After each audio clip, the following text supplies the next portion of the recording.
डाकू है उन्होंने मारिया हैगा वा, क्योंकि जो शहरियों को बहुत मुश्किल होंदी सी ते इहदे हवाले नाल CPO साहब ने अज इनामात दिते आ ते नस जावो भज जावो वरना तुहाडा अंजाम बहुत भैड़ा होवे। कि असीं जाग रहे हैं, असीं तुहाडे नाल आ, तुसीं आराम नाल सोवो। तरह इन्हां ने कल डाकुआं नूं उन्हां नाल मुकाबला कीता और एक डाकू जिहड़ा भी वो जहन्नम हासिल होया।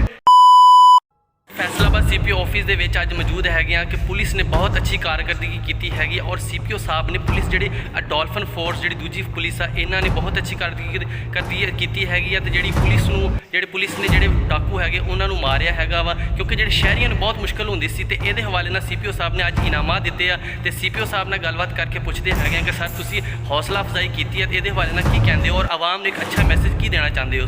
अस्सलाम वालेकुम सर। अस्सलाम वालेकुम जी, बड़ी मेहरबानी, तुहाडा बहुत शुक्रिया। मैसेज तो मैं शुरू करांगा। मैसेज आवाम वास्ते एक ही है कि असी जाग रहे हैं, असी तुहाडे नाल आ, तुसी आराम नाल सोवो ते सानू जागदे वेखो ते असी जिस तरीके नाल काम कर रहे हैं असी दिन रात एक कीता दा है। ना असी दिन वेखने हैं ना रात वेखने हैं, असी 21 घंटे 22 घंटे काम कर रहे हैं। तो उसका मकसद सिर्फ एक वे कि लोगों नू किसी सूरत भी इन्हां डाकुआं चोरां दे रहमो करम ते ना छड्डिया जाए।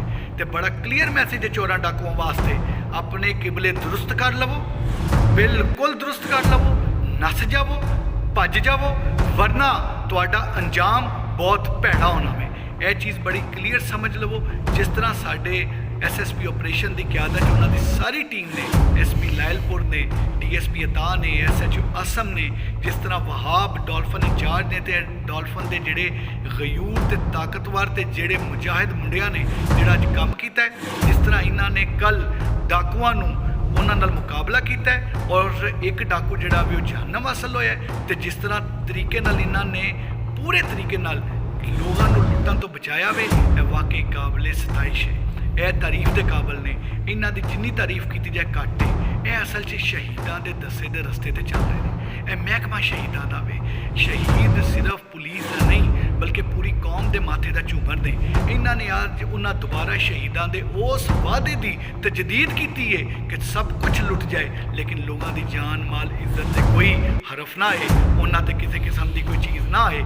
इंशाअल्लाह ताला अल्लाह के फजलो करम नाल असी इन्हां नूं इनाम देंदे रहांगे, लोकी दुआवां देंदे रहणगे। बस ए डाकुआं ते चोरां दे खिलाफ इसे तरीके नाल एक मजबूती नाल शेर बन के खलोते रहन। इंशाअल्लाह ताला अल्लाह ताला दी ज़ात करम करनगे, अल्लाह ताला दी मदद आएगी ते असी किसी चोर डाकू नूं इस जिले का अमन खराब नहीं करनगे।